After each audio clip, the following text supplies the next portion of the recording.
You're watching this Forex Preview. Thanks for joining us at xam.com. We'll be taking a closer look at data coming out of Japan and, of course, the outlook for the yen. I'm Cristina Marujos. With me today is investment analyst Cristina Bartenidu.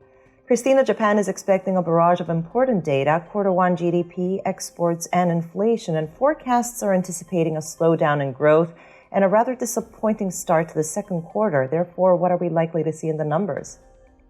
Hi, Christina. That's right. The calendar will be quite busy in Japan this week, but unfortunately, the stats may not be very encouraging for the economy. As you have mentioned, expectations are for a growth slowdown in the first quarter.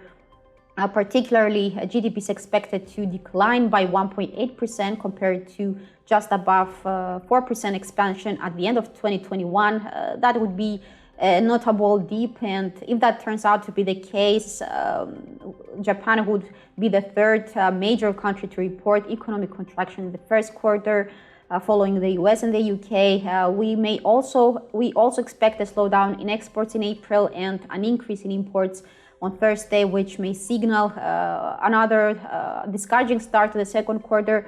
However, what would be more interesting to watch is the national CPI inflation figure for April on Friday. The core measure particularly, which excludes energy and food volatile prices, is forecast to bounce sharply from 0.8% year-on-year to 2.1% year-on-year. That would be the first time Japan would report national inflation above 2% in 7 years. And of course, such a number would increase speculation that businesses in Japan are facing severe pressures from rising input costs and a depreciated domestic currency, which makes imported goods more expensive, and therefore it worsens the inflation situation. Well, perhaps the impact on companies that serve foreign markets and have a production lines elsewhere may be softer, but domestic companies which rely on imports and those are definitely facing a challenging situation, and apparently they are now more willing to pass the rising production costs to consumers, even though Japan is famous for its deflationary mindset. Now, turning to the Bank of Japan, it's highly unlikely to join the tightening wagon as other central banks around the world. Therefore, is there more pain in store for the yen? The central bank's governor reminded investors yesterday that the central bank is not planning to fix the depreciation in the yen, and it will patiently continue monetary easing.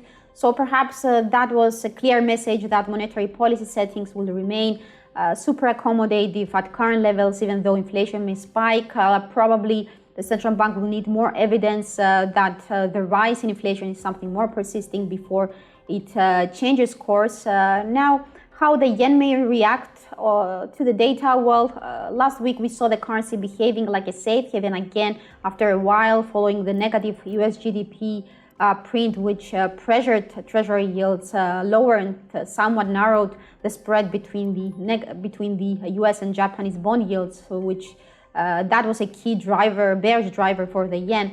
I expect a worse than expected GDP in Japan to bolster that safe haven reaction and help the yen to gain more ground, especially if inflation comes above expectations as well at the end of the week. Technically, I think as well as the US dollar struggles to overcome the key resistance around 129.20, that may provide an opportunity for the yen to steal more ground from the US dollar. Now, if GDP comes stronger than expected and inflation holds below 2%, reducing some uncertainty and signaling that the loose monetary policy in Japan is the right choice for now, then I expect dollar yen to climb above 129.20 and head for the 130.80 barrier. It looks like it's going to be a very important week for the yen. Cristina, thank you so much for joining me. And thank you for watching this Forex Preview here at xam.com.